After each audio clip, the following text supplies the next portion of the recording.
Allora, questo video è dedicato a tutte quelle persone che vorrebbero approcciarsi a un paese misterioso come la Cina, ma hanno timore di andare perché appunto è un paese a loro sconosciuto. Questione visto. Fino al 31 dicembre 2025 non è richiesto il visto sotto i 30 giorni. Veniamo adesso alla sezione A. In Cina, ogni volta che richiederete un bene o un servizio, non sarete mai direttamente interfacciati con una persona, ma sempre indirettamente, tramite un sistema centralizzato o appunto un'app, che per forza di cose è fondamentale. Insomma, se c'è una cosa che vi dovete ricordare è questa: ogni volta che richiedete un bene o un servizio dovete usare un'app. In particolare queste app vanno scaricate e impostate prima di partire, altrimenti se arrivate là e non avete niente impostato potreste avere dei seri problemi, come ad esempio non potrete pagare o non potete chiamare nessuno. Allora, le app che vi suggerisco sono Let's VPN, WeChat, Alipay, AMAP e o Didi e Meituan. Oltre a queste vi consiglio di comprarvi una SIM e usare Skyscanner e Trip.com e anche Wise se possibile. Ok, sembrano tante ma non vi preoccupate, adesso le vediamo tutte nel dettaglio. Allora, in teoria l'unica app che andrebbe necessariamente scaricata prima di partire è la VPN. Questo perché senza VPN, anche avendo accesso a internet in Cina, per esempio con una SIM o con un wifi, non potrete avere accesso al Play Store e quindi non potrete scaricare le altre app. Però ripeto, se fate tutto prima di partire andate sul sicuro. Ok, vediamole una per una. Come VPN consiglio Let's VPN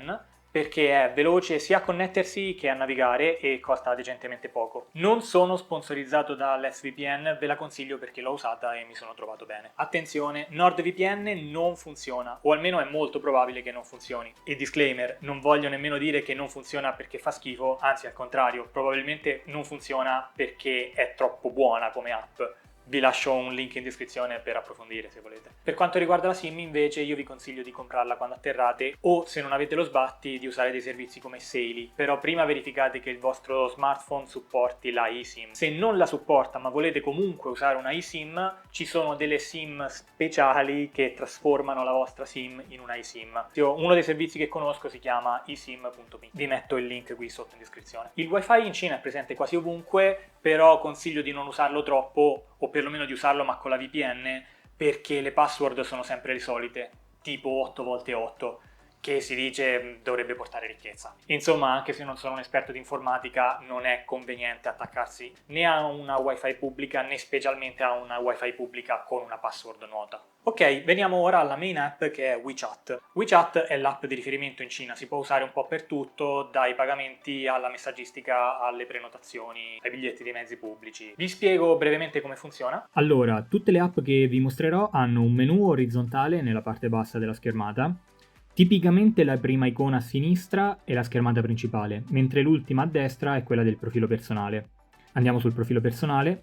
Allora, ora non mi ricordo in che lingua sarà preimpostata l'app al momento del download, comunque se volete cambiare lingua potete navigare in questa sezione, cliccate nell'ultima icona, quella delle impostazioni, partendo dall'alto la settima, cioè generale, e poi la quinta dall'alto sempre, che sarà la lingua, e quindi selezionate italiano. Ok, tornando indietro vi mostro la sezione pagamenti e servizi. In alto trovate le due icone principali. L'icona a destra vi mostra il vostro wallet, con il quale potete visualizzare il vostro saldo WeChat, che come per PayPal è un conto a sé stante. Oppure potete salvare i dati della vostra carta di debito, in modo tale da prelevare i soldi da un vostro conto bancario. Inoltre hanno da poco inserito questo pulsante che permette di creare la vostra carta di debito cinese. Questa feature è molto comoda per accedere a determinati servizi altrimenti inaccessibili a stranieri. Tornando indietro, veniamo ora all'icona di sinistra. Qui si trovano i due tipi di QR code. Il primo è usa e getta e se scannerizzato autorizza un prelievo dal vostro conto. Infatti WeChat non permette screenshot o registrazione di questa schermata per privacy, vi metto a schermo una foto. Il secondo invece serve per ricevere denaro e tipicamente viene stampato e messo in vetrina dai venditori. Potete quindi pagare in due modi, o portate il vostro QR code usa e getta sotto lo scanner, oppure scannerizzate voi il QR code del venditore, quindi scrivete l'importo da trasferire e pagate. In particolare questa feature si trova anche nella schermata principale, quella delle chat, in alto a destra. Concludo menzionando il secondo menu, cioè la vostra rubrica, e il terzo menu, la cui sezione più rilevante è quella delle mini app. In alto trovate la barra di ricerca e appena sotto le mini app usate di recente. Ad esempio io ho la metropolitana di Shenzhen, la versione mini app di Trip.com e la versione mini app di Meituan, che però sconsiglio di utilizzare in quanto è molto lenta e poco reattiva. Ok, veniamo quindi ad Alipay. Alipay serve per pagare, ma ha anche qualche funzione aggiuntiva. Per esempio, ci si può prenotare i biglietti della metropolitana. Sia con WeChat che con Alipay potete associare la vostra carta di debito e pagare usando quella. Suggerisco una combo con Wise perché supporta entrambe le valute, quindi potete convertire facilmente e pagare in tempo zero. Come per WeChat, notare il menu orizzontale in basso. Partiamo dalla pagina personale. Di nuovo, non mi ricordo in quale lingua è preimpostata l'app, quindi nel caso premete l'icona in alto a destra dell'ingranaggio, cioè le impostazioni. Poi premiamo l'ottavo pulsante dall'alto, cioè il generale, e poi seconda dall'alto, al che qui potete selezionare italiano. Tornando indietro, sempre come per WeChat, potete salvare la vostra carta cliccando su carta di credito. Qui dice carta di credito, ma ovviamente potete salvare carte di debito. Nella sezione Mio conto trovate le ricevute dei vostri pagamenti, mentre in quella saldo trovate quanti soldi avete su Alipay, che come per PayPal o WeChat è un conto extra separato dalla carta di debito associata. Veniamo quindi alla home page. Allora in alto troviamo la barra di ricerca per eventuali mini app. Appena sotto invece troviamo un sottomenu sempre orizzontale con 4 icone. La prima a sinistra serve per scannerizzare il QR code di un venditore, mentre la seconda serve per farvi scannerizzare il vostro QR code, che sarà usa e getta come quello di WeChat. In altre parole, appunto, sono esattamente i due metodi di pagamento discussi in precedenza per WeChat. Di nuovo, qui non ho potuto registrare lo schermo, quindi vi metto una foto. Nel sottomenu possiamo trovare il nostro codice personale, nel caso in cui volessimo ricevere denaro. Lo stesso codice si trova anche nella terza icona della homepage. Sotto questo menu troviamo qualche mini app, ad esempio Didi o Trip.com. Mi sono dimenticato di specificare che sia per WeChat che per Alipay c'è una piccola commissione per transazioni al di sopra di 200 yuan, quindi se potete spezzettate i pagamenti. Allora passiamo a AMAP/Didi. Allora qui potete scegliere, ci sono dei pro e dei contro. I pro di AMAP sono che ha più funzioni e potrebbe in determinati casi costarvi meno, però sappiate che è in cinese, quindi questo è il contro. Potete cambiare lingua ma perde qualche funzionalità, ovviamente aggiornato a febbraio 2025, se poi ci sono stati degli update non lo so. Pro e contro di Didi invece sono esattamente l'opposto, cioè ha meno funzioni, è in inglese, però probabilmente per determinati casi costa di più. Se sapete usarlo consiglio AMAP perché in ogni caso, anche se è in cinese, dovrete comunque usare WeChat e Meituan che sono in cinese, quindi visto che avete fatto 30 tanto vale fare 31. E ve lo dico io che sono pigro all'infinito, quindi se ve lo dico io vuol dire che è conveniente farlo. Ok, breve guida di AMAP. Come per altre c'è il menu in basso, partendo da destra troviamo sempre il profilo personale, solo che questa volta, anche se è possibile cambiare lingua, si perdono diverse funzionalità intrinseche dell'app, quindi non vi consiglio di farlo. Qui l'unica cosa che dovete fare è impostare il vostro numero di telefono cliccando sul primo pulsante e dal menu che si apre potete cliccare sul secondo pulsante. Dal terzo menu potete anche collegare il vostro WeChat e il vostro Alipay, per esempio per pagare un taxi, e potete collegare anche altre cose, ma per il momento non ci interessa. Passando al primo menu abbiamo la mappa, che è come Google Maps. In alto abbiamo la barra di ricerca, l'icona per scansionare il QR code e l'icona per impartire i comandi vocali. Poi nel menu a tendina sulla destra l'unica cosa importante è la seconda icona, che vi mostra le tipologie di mappa disponibili. Vi faccio anche notare che, ad esempio, zoomando si riescono a vedere anche gli edifici in 3D. Come vedete l'app è molto ricca di informazioni. Anche cliccando su un'attività lavorativa vi dà le foto disponibili, l'orario di apertura e chiusura, foto, video, recensioni e insomma tutte le informazioni legate a quell'attività lavorativa. Un'altra feature molto carina è che se prendete per esempio un centro commerciale potete visualizzare tutte le attività interne a quel centro commerciale suddivise per piano. Ad esempio qui sulla sinistra abbiamo il piano inferiore che probabilmente sarà sottoterra, il secondo piano sottoterra, per esempio qui possiamo notare diversi ristoranti e un KFC. Poi abbiamo il primo piano sottoterra, vi dice anche dove si trovano le scale mobili. Poi salendo invece abbiamo il primo piano, poi il secondo piano e il terzo piano. E poi qui volendo ci sono anche il quarto e il quinto piano. Come vedete per ogni piano ci sono diverse attività, vi segna anche solo per esempio dove si trovano le toilette o le uscite. Colgo anche l'occasione per suggerire che i centri commerciali si trovano alle uscite delle metropolitane. Poi ovviamente, come potete vedere, anche nella parte sottostante vi segnala per ogni tipo di attività sempre orario, recensioni, eccetera. Ok, allora ora vediamo come prenotare un taxi. Prima di farlo però vi metto qui a schermo la stessa prenotazione con gli stessi punti di partenza e di arrivo, sia con AMAP sia con Didi. Come vedete con Didi, a parte lo sconto nuovo utente, si paga leggermente di più, però è anche più facile da usare, quindi se volete usarlo non vi biasimo. E la guida di Didi non sto a farla perché tanto è facile da capire, è molto intuitivo. Un taxi può essere prenotato su AMAP sia dalla prima che dalla quarta schermata. Se siete già in Cina, avete la posizione attivata, potete skippare il punto di partenza perché ve lo suggerisce lui in automatico basandovi sulla vostra posizione. Quindi a questo punto selezioniamo il punto di arrivo. Allora ci sono due tipi di punto di arrivo che potete selezionare, cioè un'area oppure un punto specifico. Partiamo da un'area, per esempio l'aeroporto. Siccome è appunto una zona generica, lui vi chiede a questo punto: ok, avete selezionato l'aeroporto, ma dove volete andare di preciso? Volete andare al Terminal 1, al Terminal 2, agli arrivi, alle partenze? Insomma, glielo specificate e allora avrete selezionato il punto specifico di arrivo. Una volta che avete selezionato punto di partenza e di arrivo, lui vi suggerisce in automatico un percorso. Ora, dando per buono il percorso che ci ha suggerito, la cosa importante adesso è che vedete il menu qui in alto, ci sono diverse tipologie di trasporto. Quindi potete chiedere le indicazioni per arrivarci in auto, oppure per arrivarci in taxi, oppure per arrivarci con scooter elettrico, in bici, insomma in bus, in qualsiasi modo. C'è addirittura l'opzione, se siete ubriachi e avete la vostra auto, potete chiedere a qualcuno che vi porti a casa guidando la vostra auto per voi. Comunque a noi quello che ci interessa è un taxi, quindi selezioniamo la seconda opzione. Se ad esempio ora sono in Italia, devo selezionare anche punto di partenza, però non cambia assolutamente niente, semplicemente potete farlo con la posizione disattivata e selezionate punto di partenza e di arrivo. Da questo menu potete anche selezionare il percorso che più preferite basandovi su diversi criteri, ad esempio quello meno trafficato o quello più usato per quella tratta, oppure potete semplicemente lasciare quello che l'intelligenza artificiale suggerisce per voi.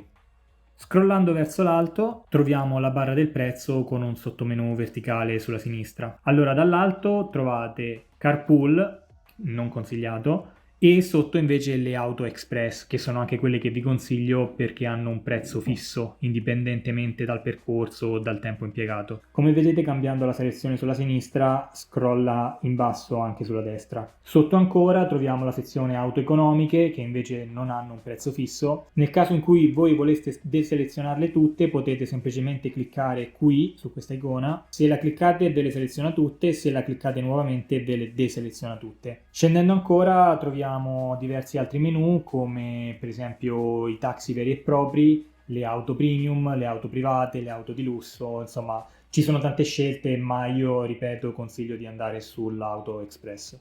Al più mi è stato detto che solitamente un taxi ha degli standard igienici e di sicurezza un po' più elevati, ma costa poco soltanto se non ordinato dall'app, cioè se ordinato direttamente sulla strada. Purtroppo non so se consigliarvi questa scelta perché non l'ho mai provata. In ogni caso tipicamente le auto express sono piuttosto pulite, anche se mi è capitato qualche autista che guidava un po' troppo veloce per i miei gusti. Infine, tramite la barra in alto potete selezionare la fascia di prezzo che siete disposti a pagare e in automatico l'app vi seleziona le tipologie di auto disponibili per quella fascia di prezzo. Ad esempio noi però vogliamo tra i 20 e i 30 yuan solo auto express, quindi riselezioniamo e deselezioniamo tutte le auto economiche. Una volta che avete selezionato percorso, fascia di prezzo e tipologie di auto, potete cliccare in basso a destra. Ora io in questo caso non lo posso fare perché sono in Italia, quindi non avrei bisogno di un'auto. In ogni caso, una volta che avete richiesto il vostro taxi, la targa e la posizione del vostro taxi saranno indicate in app. Infine, quando salite dovete dare le ultime cifre del vostro numero di telefono associato a AMAP. Tipicamente sono le ultime 2 cifre, ma mi pare una volta mi è capitato di dover inserire 4 cifre, quindi controllate quello che vi chiede il vostro autista. E sappiate che i tassisti però purtroppo non parlano inglese, quindi se possibile usate il traduttore. Una cosa carina è che potrete pagare dopo essere scesi, semplicemente non potete prendere un secondo taxi finché non pagate quello precedente. Ok, ultima ma non per importanza è Meituan. Ce ne sono anche altre, ma Meituan è la migliore per i turisti come rapporto funzionalità / facilità di utilizzo. Si può ordinare qualsiasi cosa, cibo, prodotti, medicinali, anche con il fast delivery, cioè voi chiedete a un rider di prendere un prodotto in un negozio e di consegnarvelo, quindi per intenderci è l'analogo cinese di Just Eat, ma è anche meglio perché potete ordinare anche dei prodotti oltre al cibo. Quindi super comodo, lo vorrei anche in Italia. Sappiate però che se per un cittadino cinese è possibile ordinare medicinali e o noleggiare bici o scooter elettrici, voi non potete farlo a meno che non abbiate un conto corrente cinese. Ok, breve guida di Meituan. Allora, anche qui purtroppo non si può cambiare la lingua. Esiste una versione mini app in WeChat, ma consiglio di non usarla perché è molto più lenta. Come vedete il menu è sempre in basso, il profilo personale è l'ultima icona a destra. Questa volta invece dovrete impostare indirizzo e numero di telefono a cui consegnare. Si può salvare e se ne può memorizzare anche più di uno. Per salvare un indirizzo e un numero di telefono cliccate qua in alto a destra e dal menu che vi si apre dall'alto il secondo pulsante. In maniera alternativa potete anche dare il vostro numero di telefono e il vostro indirizzo durante l'ordinazione, quindi insomma non è necessario andare nelle impostazioni. Ok, vediamo allora come effettuare un ordine. Ribadisco il fatto che ci sono due tipologie di ordine. La prima è fast delivery, chiedete a un fattorino di prendervi un prodotto in un negozio e di consegnarvelo. L'altra è un po' più tipo online shopping, quindi stile Amazon. Faccio la guida sul fast delivery perché secondo me è quello più comodo. Allora, se volete un ordine fast delivery, mi raccomando di non cliccare nella barra di ricerca in alto, almeno non subito. La prima cosa da fare è andare sull'icona del coniglietto giallo in alto a sinistra. La cliccate e vi ritroverete in questo altro menu. Allora, qui potete anche chiudere. Adesso potete usare anche la barra di ricerca in alto. E se non volete usare quella potete usare le icone qui sottostanti, in particolare da sinistra verso destra troviamo prima le ordinazioni dai ristoranti, poi troviamo le ordinazioni per i dolci, poi troviamo quelle da supermercati, la quarta è per ordinare frutta e verdura e la quinta è per ordinare medicinali. Ribadisco che i medicinali possono essere ordinati online solo se in possesso di una carta di debito cinese e anzi in realtà non sono nemmeno sicuro se serva anche una carta d'identità cinese, quindi in ogni caso raccomando di portare i medicinali dall'Italia. Allora adesso vediamo un esempio di ordine. Diciamo che voglio ordinare da un ristorante, quindi clicco la prima icona. Allora, i ristoranti o in generale tutti i negozi che vi suggerirà saranno quelli basati sulla vostra posizione, perché essendo un fast delivery per forza di cose deve consegnarvi nel più breve tempo possibile, quindi vi suggerisce i negozi più vicini alla vostra posizione. Allora, la safe choice per eccellenza è il KFC. Cliccando sull'icona vi si aprirà la pagina dedicata del negozio e come vedete abbiamo esattamente come in AMAP un menu a tendina sulla sinistra. Scrollando il menu principale vedete anche che scrolla sul menu sulla sinistra. In particolare ora qui non so cosa c'è scritto bene, però insomma ci sono diverse tipologie di ordini. Per esempio potete ordinare, che ne so, un pacchetto completo, oppure solo hamburger, oppure solo cosce di pollo. Per metterlo nel carrello cliccate sulle icone gialle. Per esempio io voglio ordinare questo, che non so bene che cos'è. Ok, sì, essendo un pacchetto anche io posso scegliere tra questo hamburger, quest'altro hamburger e questa coscia di pollo. Oppure qui posso scegliere tra, insomma, queste 5 cose. In particolare anche vi suggerisce quanto dovete pagare di sovrapprezzo. Per esempio, tutte queste qui hanno un sovrapprezzo di 0 yuan. Però ci sono anche determinate cose. Ecco, per esempio, qui sotto possiamo notare che se vogliamo non so, questo qui è un gelato oppure uno yogurt, dobbiamo pagare un sovrapprezzo di 4,5 yuan. Una volta che avete selezionato tutte le cose comprese nel pacchetto, potete dargli l'ok. E allora a questo punto avete caricato questo ordine nel carrello. Poi se volete potete aggiungere altre cose, diciamo che siamo a posto. Siccome, come vi faccio notare, non abbiamo ancora ordinato le posate, possiamo anche non farlo, però se ora io clicco compra, vedete che mi porta nella sezione posate. Insomma, questo è un reminder per suggerirvi che vi siete dimenticati di selezionare la parte delle posate. Potete anche farlo prima, indifferente. Allora diciamo che io non le voglio, allora seleziono questa, la prima opzione. Se le volessi selezionerei la seconda opzione. Ecco, vedete che me le ha messe nel carrello, riclicchiamo ordina. Questo è il riepilogo del nostro ordine. Vi dice anche a quanto ammontano le tasse di imballaggio e quelle di spedizione. Tra l'altro faccio notare che Giusto il KFC comporta una tassa di spedizione di 6 yuan, ma di solito i ristoranti hanno delle tasse di spedizione veramente molto basse. Anche per questo conviene, perché non avete nemmeno bisogno di uscire di casa volendo per ordinare del cibo, ve lo portano direttamente a casa e il sovrapprezzo è minimo. In alto vedete anche un riepilogo dell'indirizzo di spedizione, del numero di telefono e dell'orario stimato di consegna. Allora io adesso potrei anche ordinare.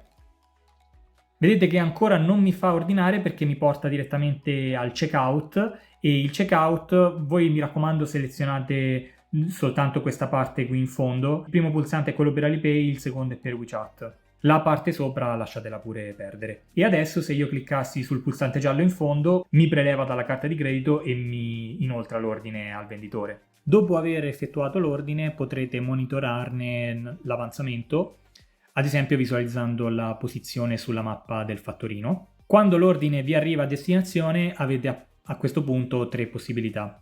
La prima, il fattorino vi consegna direttamente l'ordine, quindi è lui a chiamarvi. A seconda di dove siete può darsi che dobbiate raggiungerlo sulla strada o riesca ad arrivare fino alla vostra porta, dipende dalle situazioni. Seconda possibilità, in certi alberghi non vi chiama il fattorino, ma anzi vi squilla il telefono fisso che avete in camera. Questo significa che il fattorino ha consegnato alla reception il vostro ordine ad un robottino, il quale al momento della chiamata sarà già davanti alla porta con il vostro ordine. Per prendere il cibo dovrete cliccare sul display e si aprirà il cassettino. Ricordatevi poi, dopo aver preso l'ordine, di premere nuovamente per chiudere il cassetto e il robottino se ne andrà. Infine, terza possibilità, il fattorino vi consegna in una delivery box che potete sbloccare usando un codice oppure scansionando il QR code del box cliccando qui in alto a destra. Attenzione, perché in questo caso c'è un termine di tempo prima che il pacco venga tolto dal box. Allora, molto brevemente, ci sarebbero anche delle altre app, ma per un transito di un mese non ne vale la pena. Se volete approfondisco in un altro video, fatemi sapere se lo volete nei commenti. Bene, finito lo spiegone delle app, passiamo alle prenotazioni. Vabbè, qui niente di nuovo, i voli si cercano su Skyscanner e o Google Flight. Unica cosa da menzionare, vi prego, se il volo vi prende tanto tempo, spezzate il viaggio. Sappiate che appena arrivate dovrete fare controlli di sicurezza, poi dovete passare all'immigrazione e se è la prima volta dovrete dare tutte le impronte digitali. Sembra poco, ma vi assicuro che prende un sacco di, non solo di tempo, ma anche di energie. E tra parentesi sarebbe conveniente non fare tutte queste cose in uno stato comatoso, anche perché vi richiede un po' di attenzione, diciamo. Insomma, non abbiate paura di pagare un 100 euro in più per la comodità del viaggio. Se vi succede come a me che mi sono ammalato, buttate via molti più soldi e non solo, vi rovina anche il viaggio. Quindi se per esempio tra andare all'aeroporto di partenza, prendere il volo e fare tutte queste procedure all'arrivo vi prende in un totale di 15 ore, se poi dovete cambiare città e andare da un'altra parte, io vi consiglio comunque di andare in albergo, dormire e ripartire il giorno dopo. Poi ribadisco, siate precisi e organizzati. Questo perché, come ho detto prima, in Cina usano dei sistemi centralizzati. Quindi se voi in fase di prenotazione avete sbagliato a inserire anche solo un dato o anche solo parzialmente dei dati, loro non trovano un riscontro con i vostri dati, magari del passaporto, eccetera. Insomma, vi daranno problemi, vi rallentano. Io ho rischiato di perdere una coincidenza per questa cosa. Come ultima cosa, non penso sia necessario aver prenotato, quando si arriva là, il volo di ritorno, in quanto a me personalmente è successo di arrivare là senza averlo prenotato e non mi hanno detto niente, mi hanno lasciato entrare. Però insomma, siete avvisati, non vi garantisco niente, ecco. Ok, passiamo a prenotazione hotel e appartamenti. Allora, se siete capaci, vi consiglio di usare la mini app di WeChat, altrimenti andate con trip.com. La comodità di quest'ultimo sarà che potrete pagare direttamente in euro, quindi evitate lo sbatti di convertire. Ricordatevi però che WeChat vi dà più scelta, oltre al fatto che il più delle volte costa meno. Insomma, se siete indecisi potete confrontare. Allora, in Cina, se Dio vuole, al 2025 si riescono ancora a trovare dei buoni hotel sui 30 euro a notte. In generale, però, quello che vi consiglio è di stare attenti alle immagini. Infatti, in fase di prenotazione, quello che vi sembrerà buono o lussuoso addirittura risulterà accettabile, mentre invece quello che vi sembra accettabile in fase di prenotazione risulterà magari sporco o addirittura lercio in certi casi. E non so, sono bravi evidentemente a fare le foto o a farlo risultare meglio di quello che è, ecco. Vediamo alcune feature degli hotel in Cina. Allora, potete effettuare sia il check-in che il check-out alle 14. In alcuni casi il check-out va fatto entro mezzogiorno, ma in ogni caso avete tutta la mattina a disposizione. La reception è H24. La quasi totalità ha un bollitore elettrico e alcuni hanno anche la lavatrice / asciugatrice, solo semplicemente sarà in lingua cinese, e altri invece hanno addirittura il frigo e o il freezer. Inoltre, in un hotel ogni mattina vi verranno riforniti gli asciugamani usati e fino a 2 bottigliette d'acqua da mezzo litro. Se siete alle prime armi, quello che vi consiglio è di preferire un hotel ad un appartamento. Se invece volete optare per un appartamento, sappiate che in generale sì, è più comodo, più grande, c'è anche la cucina, però tipicamente costa di più e soprattutto non si può prenotare da trip.com, dovrete per forza usare la mini app di WeChat. Vi metto in descrizione il nome della mini app per prenotare gli appartamenti. In entrambi i casi, sia hotel che appartamento, ci sarà il wifi, però non ci saranno né tapparelle né persiane, ma soltanto le tende. Quindi se vi dà fastidio la luce, compratevi una mascherina per dormire. Potete anche comprarla direttamente in Cina, su Meituan la potete ordinare per un paio di euro. Per quanto riguarda le prese, alcuni alloggi, ma non tutti, hanno almeno una presa che permette l'inserimento di una spina italiana. Comunque vi consiglio di comprarvi un paio di adattatori prima di partire, costano nulla. Allora, una volta mi è capitato di andare in un hotel la cui reception si trovava al quinto piano. Quindi vabbè, se proprio arrivate la sera tardi in hotel, siete stanchi e volete soltanto morire sul divano, non allarmatevi se non trovate la reception al piano terra. In particolare questo hotel aveva una sorta di... sembrava una reception, era una specie di banco, però non era la reception, era la postazione di una guardia, mentre la reception vera e propria si trovava al quinto piano. E non solo, ci sono degli edifici dove magari è necessario prendere 2 ascensori in sequenza per arrivare fino alla propria camera d'albergo, oppure ci sono degli edifici dove lo stesso ascensore ha dei settori, dei piani pubblici dove ad esempio si trovano dei negozi, dei supermercati, dei cinema, eccetera, e altri piani invece privati, inaccessibili, dove stanno per esempio delle camere d'albergo, degli appartamenti oppure degli uffici. By the way, magari è scontato, ma per raggiungere il piano della vostra camera, siccome vi daranno una carta elettronica, dovete scansionare la carta elettronica in ascensore e anche quando arrivate alla vostra camera dovete riscansionare la stessa tessera per aprire la porta. Non ci sono chiavi, al più vi danno un codice, ma quest'ultimo è più usato per gli appartamenti. Ok, non so se dal video risulta chiaro, però alcune app possono essere sia scaricate sul Play Store / App Store, sia da WeChat / Alipay come mini app. Addirittura per trip.com esistono 2 versioni solo sul Play Store, una in lingua cinese e una in lingua italiana, cioè via una versione occidentale, diciamo. Questo oltre alle mini app. Ve lo dico perché ho notato che la versione cinese dell'app di trip.com di una mia amica mostrava prezzi più bassi della mia versione italiana. Se la volete scaricare vi metto il testo in descrizione. Veniamo ora all'assicurazione. L'assicurazione è vivamente consigliata perché loro seguono il modello Stati Uniti per un sacco di cose e la sanità purtroppo è una di queste. Dando un'occhiata a questo video, questo è uno youtuber, un ragazzo che ha famiglia ad Harbin e lavora là, vi consiglio la Columbus Assicurazioni. Le ragioni sono spiegate nel video, non sto qui a dilungarmi a ripeterle. Comunque costa una cinquantina d'euro per all'incirca per un mese. Semplicemente l'unica cosa che ribadisco dal video è di non risparmiare 10 o 15 euro per comprarvi un'altra assicurazione che magari in caso di necessità non riesce ad aiutarvi. Ok, a questo punto avrete tutte le informazioni necessarie per prenotare un viaggio e arrivare senza problemi in Cina. Quindi vediamo come affrontare la vita in Cina. Veniamo dunque al cibo. Allora, non ci girerò tanto intorno, il cibo è diverso. Per certi aspetti meglio, per altri decisamente peggio. Sappiate soltanto che vi troverete costretti a mangiare quello che c'è, che purtroppo è diverso da quello che si trova in Italia. In particolare non ci sono piatti o ricette italiane, non ci sono salumi, non ci sono formaggi. Una cosa abbastanza simile sono i dolci come le brioche o le merendine confezionate. Le pizze ci sono, ma non sono pizze come quelle italiane, sono dolci e hanno un sapore un po' diverso. Non c'è il caffè espresso, c'è solo quello americano e costa anche di più perché è importato. Parlando di caffè ci leghiamo al fattore prezzi e i prezzi sono più o meno come in Italia.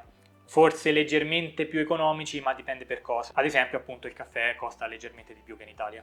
In generale la regola è che tutto ciò che è importato costa uguale o di più che in Italia e tutto ciò che invece è cinese costa tendenzialmente meno. E nemmeno troppo, Per quanto riguarda i ristoranti, per ordinare si usa tipicamente un QR code che si trova insomma da qualche parte sul tavolo. Lo potete scannerizzare immediatamente con WeChat o Alipay, non state ad aspettare il cameriere. Poi ovviamente dopo che avete ordinato e pagato, allora sì arriverà il cameriere che vi porterà le vostre ordinazioni. E in ogni caso non dovete dirgli niente, a parte scesce.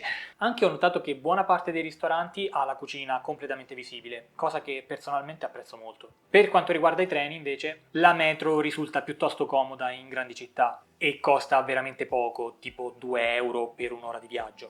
Qui avete due scelte: o comprate un biglietto ad una macchinetta, oppure, consigliato, attivate il GPS e impostate Alipay in lingua inglese. L'app in lingua inglese è diversa, il menu in alto si modifica, cliccate sulla terza icona e poi selezionate la metropolitana. Ogni volta che dovrete prendere un treno ci saranno dei controlli di sicurezza, poi scannerizzate il QR code ai tornelli sia in entrata che in uscita. Poi un'altra cosa molto importante è che ogni volta che vi interfacciate con un cinese sappiate che il cinese medio non parla una parola di inglese. Se dovete chiedere aiuto per qualcosa sappiate che loro ci proveranno ad aiutarvi anche se probabilmente non saranno in grado di farlo. Aiutatevi quanto più potete con il traduttore anche per le app. In ogni caso sappiate che trovare un cinese che parla inglese è molto molto raro. Allora, i cinesi non sono particolarmente rispettosi delle regole, o almeno questa è stata la mia impressione, ma le seguono perché sono costretti. Ad esempio i furti. Paradossalmente è più probabile che vi rubino cose di poco valore, tipo un ombrello, perché nessuno va dalla polizia per un ombrello rubato.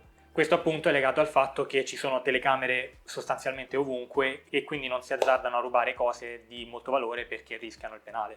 Anche non rispettano le file e dove possono nemmeno il traffico. By the way, attenzione ai motorini elettrici perché non vanno sulla strada ma vanno sul marciapiede e siccome sono elettrici talvolta non li sentite arrivare e quindi rischiate che vi vengano addosso. Quindi sappiatelo, non fate bruschi cambi di direzione. Tra parentesi, quello dei motorini elettrici è letteralmente un secondo traffico affiancato a quello delle auto.